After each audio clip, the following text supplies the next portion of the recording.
আমাদের আজকের ক্লাস পীর সাহিত্যের একটি পুঁথি গাজী কালো চম্পাবতীকে নিয়ে। বেতনা নদীর দক্ষিণ তীরে অবস্থিত লাপসায় বসবাস করতেন গাজী পীর। এখানে মৃত্যুবরণ করেন চম্পাবতী। ভক্তরা সেখানে নির্মাণ করেন এক গম্বুজ বিশিষ্ট সমাধি। সেই সমাধির স্তম্ভ ছিল 4টি। এই গাজী পীর সুন্দরবন এলাকার জনপ্রিয় পুঁথি সাহিত্য গাজী কালো চম্পাবতীর প্রধান চরিত্র, আর মাই চম্পা তার স্ত্রী, যার পিতা চতুর্দশ শতকের প্রথমার্ধের প্রতাপশালী রাজা মুকুট রায়, যার রাজ্য ছিল দক্ষিণে সুন্দরবন ও পশ্চিমে হুগলি পর্যন্ত বিস্তৃত। পাবনা, ফরিদপুর, যশোর, খুলনা, নদিয়া, বর্ধমানের বিস্তৃত এলাকায় দাপটের সঙ্গেই জমিদারি করেছেন এই ব্রাহ্মণ। তার রাজধানী ছিল ঝিকরগাছা সদর থেকে 1.5 মাইল দক্ষিণ পূর্ব দিকে লাউজানিতে। সুন্দরবনের বাঘের দেবতা হিসেবে পূজিত ব্রাহ্মণ দক্ষিণ রায় ছিলেন এই মুকুট রায়েরই সেনাপতি, আর গাজী পীর লোকজ দেবতা হিসেবে, আমরা যে সুন্দরবন অঞ্চলের কথা বলছি, সেইখানের লোকজ দেবতা হিসেবে পূজিত হন। হিন্দু মুসলমান অধ্যুষিত সুন্দরবনের সবাই তাকে স্মরণ করে। যে কেউ সুন্দরবনে ঢোকার আগে হাত জোড় করে বন বিবির পাশাপাশি গাজীর নামে দোহাই দিয়ে ঢোকে। সুন্দরবন সংলগ্ন লোকালয়গুলোতে সাদা বর্ণের মুখে দাড়ি সহ, কোথাও জামা পায়জামা পাঞ্জাবি সহ মূর্তি, কোথাও লুঙ্গি পরা ঘাড়ে গামছা সহ মূর্তি পূজিত হয়।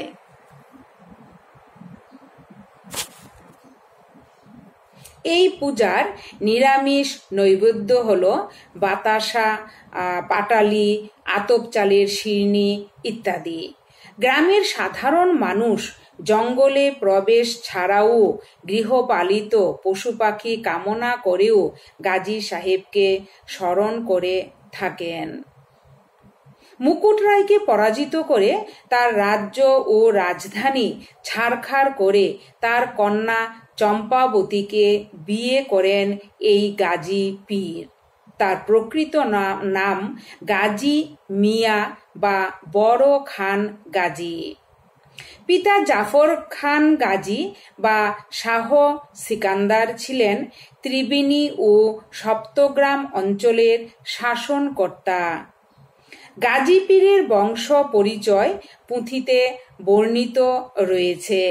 সেখানে আমরা দেখি লেখা আছে, গোরা বাজা গয়ে পদি তার বেটা শমসদি, পুত্র তার সাই সেকান্দার, তার বেটা বড় খান গাজী, খুদাবন্দ মুলুকের কাজী। কুল যুগে তার অবসর বাদশাহী ছিরিল বঙ্গে, কেবল ভাই কালুর সঙ্গে নিজ নামে হইল ফকির।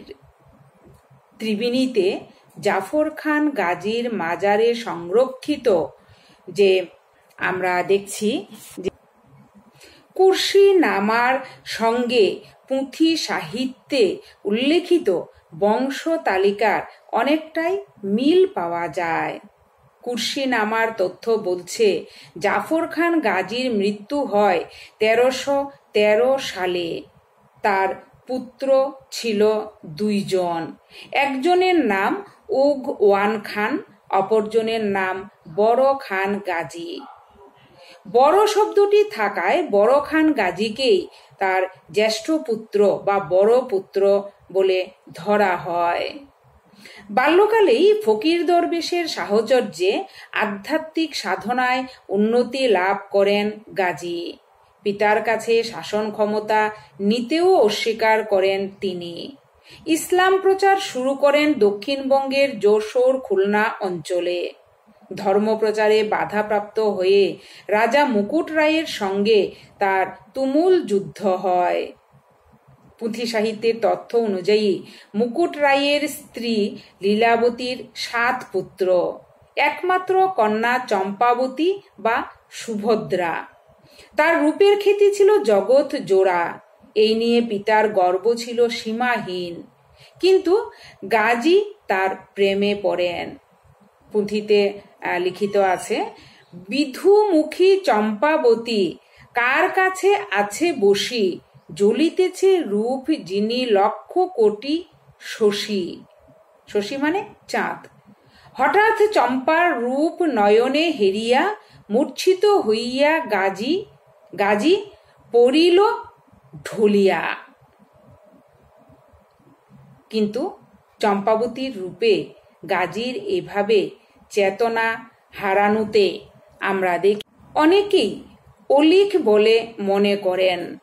এশিয়াটিক সোসাইটি থেকে প্রকাশিত সাতক্ষীরার পুরাকীর্তি বইয়ের লেখক মিজানুর রহমান তিনিও এই ঘটনাকে অলিক বলে মনে করেছেন।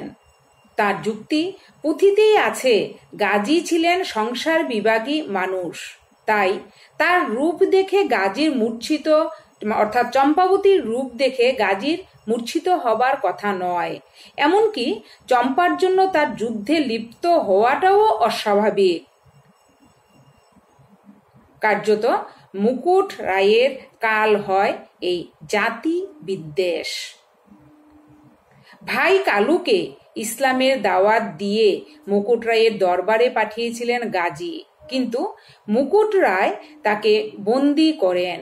এরই জেরে ঝিকরগাছার লাউজানিতে মুকুট রায়ের সঙ্গে গাজী পীরের যুদ্ধ হয় 1365 সালে। গাজীর দল যুদ্ধে জয়লাভ করে। মুকুট রায় সপরিবারে আত্মহত্যা করেন। তবে তার কনিষ্ঠ পুত্র কামদেব ও চম্পাবতী বন্দী হন গাজী বাহিনীর কাছে। পরে ইসলাম গ্রহণ করে কামদেব হন পীর ঠাকুর। আর ভক্তদের অনুরোধে চম্পাকে বিয়ে করেন গাজী।